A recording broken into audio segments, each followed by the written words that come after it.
Hello guys, I am Swapnil. और अभी हम लोग निफ्टी 50 का एनालिसिस कर रहे हैं वीकली बेसिस पे। तो वीकली बेसिस पे अगर हम लोग निफ्टी 50 को देखेंगे तो देख रहे हैं कि एक इनसाइड कैंडल है। ठीक है, एक इनसाइड कैंडल हम सबको दिख रहा है।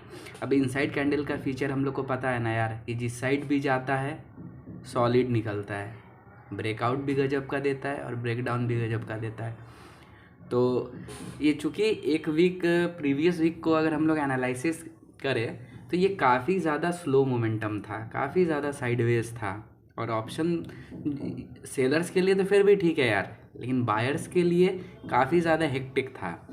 तो इस सीरीज़ में ये जो न्यू करंट सीरीज स्टार्ट हो रहा है, इसमें हाईली एक्सपेक्टेशन है कि मोमेंटम बहुत ज़्यादा रहेगा।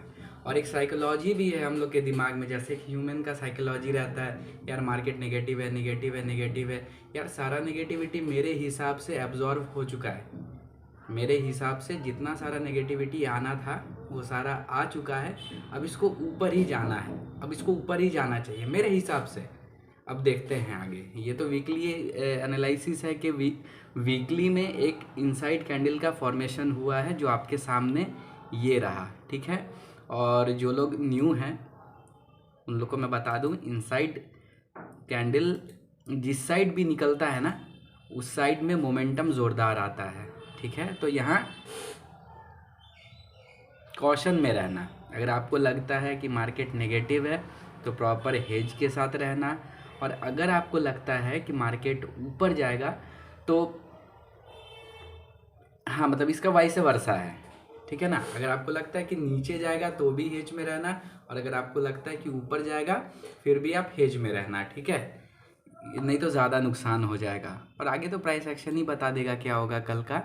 और अगर हम लोग आपके डेली बेसिस पे अगर हम लोग देखें तो डेली बेसिस पे एक लेवल्स निकल के आ रहा है। ठीक है, इसके ऊपर अगर ये निकलता है ना मार्केट, इसके ऊपर, तो फिर हम लोग प्योर आपका बाइंग साइड ही में घुसेंगे। रीज़न क्या है? क्योंकि यहाँ पे जो लोग शॉर्ट किए होंगे ना, वो लोग का एसएल्स हिट हो रहा होगा। अगर मार्केट इसके ऊपर निकलने का कोशिश कर रहा है ना, तो इस जगह में बहुत लोग का यहाँ पे एसएल होगा, बहुत लोग यहाँ पे एसएल लगाए होंगे। ठीक है, तो वो लोग को जैसे जैसे एसएल हिट करता जाएगा ना, तो वो लोग डर से निकलेंगे मार्केट से और ये ऊपर ही निकलता जाएगा। ठीक है, मतलब मोमेंटम मैं इसीलिए बोल रहा हूँ कि जो प्रीवियस वीक में जो साइडवेज था ना, ये वाला वीक साइडवेज नहीं रहेगा, इसमें मोमेंटम रहेगा। तो अगर आप किसी भी कारण से, ये आप मार्केट को तो आप जानते हैं कैसा है, अगर गलत प्रूव होते हैं तो बहुत ह्यूज लॉस आप लोग ले के जाने वाले हो। इसीलिए प्रॉपर हेज में रहना। ठीक है, तो वीकली एनालिसिस भी आप लोग को दिखा दिया, ये डेली एनालिसिस भी दिखा दिया। अब आते हैं मेन पे, 15 मिनट्स पे। ठीक है, 15 मिनट्स में क्या बोल रहा है मार्केट 15 मिनट्स में, और इसको ना डिटेल में करते हैं। एक्चुअली यही काम आता है, ज़्यादा अगर हम लोग देखें तो काम यही आता है। ठीक है, 15 मिनट्स। तो ये 15 मिनट्स में अगर हम लोग गौर करते हैं तो एक हम लोग को ये एक सपोर्ट हम लोग को यहाँ पे दिख रहा है। ठीक है, यहाँ पे एक ज़ोरदार सपोर्ट दिख रहा है हम लोग को। ठीक है, अब ये सपोर्ट तो दिख रहा है, लेकिन ये ज़ोरदार सपोर्ट कैसे है? अगर आप लोग बोलोगे कि अरे भैया ये ज़ोरदार सपोर्ट आप कैसे बोले, अरे देखो ना कैसे बोला मैं। जब जब मार्केट इस ट्रेंड लाइन को टच किया है, देखो क्या बाउंस लिया, एक बार यहाँ, एक बार यहाँ, एक बार यहाँ, अभी फिर यहीं पर है। ठीक है, अगर कल मार्केट इसको ब्रेक करता है, ठीक, अगर कल मार्केट इसको ब्रेक करके एक ऐसे करके प्राइस एक्शन बनाता है तो फिर आप लोग नीचे साइड में जाओगे। ठीक है, और मार्केट इस लेवल के ऊपर, ये लेवल देख लो, नोट कर लो यार, 17,000 कितना आ रहा है आप 920 ना, हाँ, इसके ऊपर अगर निकलता है, फिर एक रीटेस्ट करता है, फिर ऐसे करके जाता है, तो फिर हम लोग नेगेटिविटी मार्केट से हटा देंगे मेरे भाई, ठीक है ना। क्यों हटा देंगे? क्योंकि उसके बाद हम लोग का ये टारगेट आएगा, ठीक है। और यहाँ से अगर हम लोग को ब्रेकआउट मिलता है, अगर हम लोग को अगर इस जगह से ब्रेकआउट मिलता है ना भाई, तो फिर दूसरे स्विंग हाई की तरफ ये निकलेगा, ठीक है। इसीलिए बहुत ज़्यादा कॉशियस रहना, क्योंकि कल का एक न्यू सीरीज़ है और हम लोग देख रहे हैं ये चीज़, हम लोग बार बार ये चीज़ देख रहे हैं कि मार्केट गिरने का कोशिश कर रहा है। देखो मार्केट गिरने का कोशिश कर रहा है। यहाँ से देखो क्या शार्प फॉल आया, देख रहे हो यहाँ से क्या शार्प फॉल आया। यहाँ से गिरता भी है, इसीलिए मैं बोल रहा हूँ कि यहाँ पे मुझे एक पॉजिटिव प्राइस एक्शन चाहिए।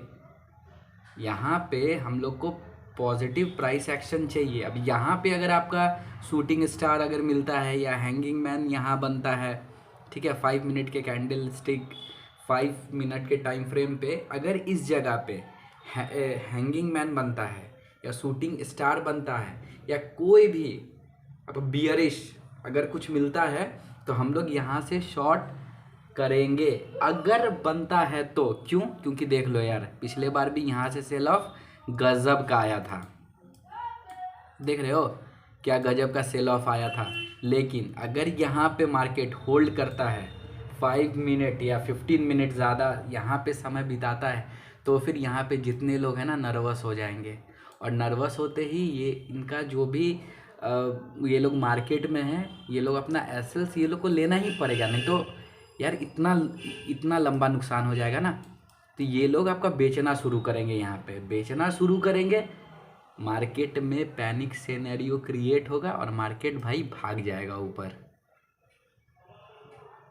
समझ रहे हो मैं क्या बोल रहा हूँ? फिर से अपने एनालिसिस को एक बार क्लियर कर देता हूँ, काफ़ी ज़्यादा मेस हो गया मेरे हिसाब से समझाने के चक्कर में।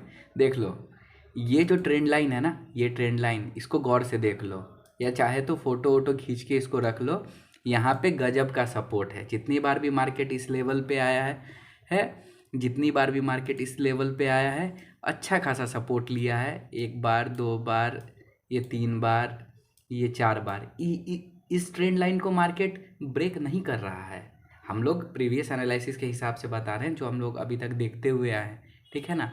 दूसरा यहाँ पे देखो एक सिमेट्रिकल ट्रायंगल के जैसा भी एक फॉर्मेशन हुआ है, ठीक है। अगर इसको ब्रेक करते हुए मार्केट, अगर ये ट्रायंगल को ब्रेक करते हुए अगर ऊपर निकलता है ना, तो फिर याद रखो हम लोग को ब्रेकआउट मंडे से मिल सकता है, मोमेंटम मिल सकता है, और ये काफ़ी फास्ट होगा। मैं बार बार बोल रहा हूँ ये काफ़ी फास्ट होगा, ठीक है। इसको अगर ब्रेक करता है तो फिर मेरा टारगेट यहाँ तक हो जाएगा 18,140, मतलब ये खुल जाएगा आगे के लिए 18,140 और 18,200 का ये खुल जाएगा। ये जो स्लो मोमेंटम है ना, ये ख़त्म हो जाएगा मार्केट से, मेरे कहने का ये मतलब है। और नीचे की तरफ अगर आपको प्ले करना है, नीचे की तरफ अगर आप लोग को लग रहा है कि नहीं यार मार्केट में अभी भी न्यूज़ गलत है, मार्केट फॉल हो सकता है, बिल्कुल हो सकता है। इस वजह से मैं फिर से बता रहा हूँ, देखो इतने बार समझा रहा हूँ ना, याद हो जाएगा।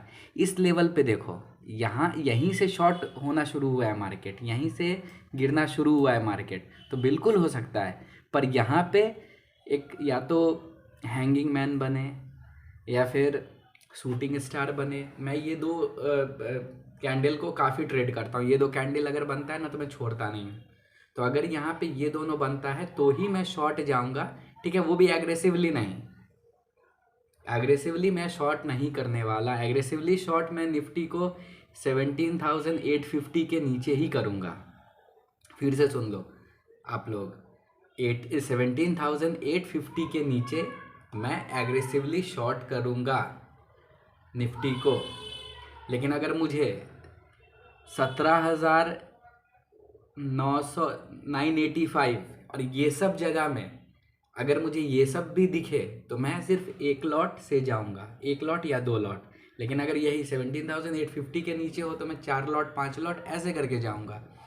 अगर मार्केट आपका गैप डाउन खुलता है तो भी फिर मैं, मतलब प्राइस एक्शन नेगेटिव बनेगा तो मैं नेगेटिव साइड में जाऊंगा। प्राइस एक्शन अगर ऊपर साइड में बनता, और मैं ना ऊपर साइड में ज़्यादा ध्यान दे रहा हूँ। मुझे लगता है कि ऊपर जाना चाहिए, क्योंकि मेरे हिसाब से जितनी भी नेगेटिविटी थी वो फिल्टर हो चुकी है, कुछ ऐसा ट्रेंड लाइन बन रहा है। और अगर मैं आपको लेवल्स दिखा दूँ, अगर आप लोग लेवल्स नोट करना चाहते हो कि क्या क्या टारगेट हो सकता है, तो आप लोग इस चीज़ को देख लो, ठीक है। अगर मार्केट ये देख लो 860 के ऊपर अगर निकलता है ना, अगर मान लो कि इस, हाँ, अगर मार्केट जैसा मैं आप लोग को बता रहा हूँ 17,920 के ऊपर में निकलता है, तो फिर आपका 950 फर्स्ट टारगेट और 18,000 सेकेंड टारगेट, ये ऊपर की तरफ मैं देख रहा हूँ। और नेक्स्ट वीक में मैं 18,150 या 200 यहाँ तक भी मैं देख रहा हूँ। ये सीरीज़ का मैं बात कर रहा हूँ, लॉन्ग का मैं बात कर रहा हूँ। और नीचे में अगर ये ब्रेक करता है तो फिर वही 17,800, 17,775 और थर्ड आ जाएगा 17,725, ठीक है। यही है मेरा एनालिसिस। इस चीज़ को अगर आप लोग ये नोट करना चाहते हो तो कर लो नोट, मैं शेयर कर दे रहा हूँ, ठीक है। हाँ, गौर इस बात पे करना, साइडवेज अब नहीं रहना चाहिए, क्योंकि पिछला काफ़ी ज़्यादा साइडवेज रह गया था। और लॉजिक मैं ऊपर साइड का इस वजह से भी दे रहा हूँ क्योंकि वीकली में एक इनसाइड कैंडल बना है, और वीकली में अगर इनसाइड कैंडल है ना तो इसका इम्पैक्ट बहुत ही ज़्यादा बड़ा होता है। अगर वो ब्रेकआउट देता है तो गजब का ब्रेकआउट देता है यार, 200, 250, 300, 400 ऐसे भी वो ऊपर मूवमेंट दे सकता है। मैं पूरे वीक का बात कर रहा हूँ, इसीलिए मैं बोला 18,250 या 200 इस सीरीज़ में, नेक्स्ट सीरीज़ में ये आ सकता है अगर ब्रेकआउट मिला तो। और ब्रेकआउट अच्छा है यार, अगर मिले ना तो वो ज़्यादा फेवरेबल है एज़ कम्पेयर टू ब्रेकडाउन के, क्योंकि नीचे में देखो ना यार, जहाँ जहाँ सोचते हैं वहीं से सपोर्ट मिल जाता है हम लोग को, ठीक है। जहाँ जहाँ हम लोग यहाँ सोचते हैं वहीं से हम लोग को सपोर्ट मिल जाता है, देखो ये और इसी में ना नुकसान हो जाता है। यहाँ पे देखो ये 200 MA को तोड़ा, नीचे जाना चाहिए लेकिन यहीं से सपोर्ट लेकर आपका भाग गया, तो यहाँ पे लोगों का नुकसान हो गया। यहाँ पर देखो कितना बड़ा कैंडल दिखाया यहाँ पे, इस जगह में यहाँ पे, लेकिन क्या हो रहा है ना कि नीचे में हम लोग को दिख रहा है यार, बायर्स मौजूद है, नहीं नीचे गिरने देना चाहते हैं अब। इसीलिए मेरा प्लानिंग यही है कि मैं कॉल साइड ही रहूँगा, मतलब ये फेवरेबल होगा मेरे एनालिसिस के हिसाब से अगर मुझे मिले, क्योंकि सारा वो बैड न्यूज़ फिल्टर हो चुका है। लेकिन मार्केट है, इसीलिए मैं सारा का सारा टारगेट आपको दे दिया। ऊपर साइड में 17,900 के ऊपर में निकले तो फिर मैं बुलिश हो जाऊंगा। अगर यहाँ पे ये सब जगह में अगर कोई वैसा नेगेटिविटी मिले तो ही मैं शॉर्ट करूँगा, लेकिन एकदम आपका लेस क्वांटिटी के साथ। और अगर आपको ब्रेकआउट मिल गया तो फिर मैं ह्यूज क्वांटिटी के साथ ब्रेकआउट प्ले करूँगा। अगर आपको मेरा एनालिसिस अच्छा लगा, समझ में आया तो please like, subscribe and share my channel. और अगर आपको नोटिफिकेशन ये चाहिए तो बेल आइकॉन क्लिक कर लेना। Thank you.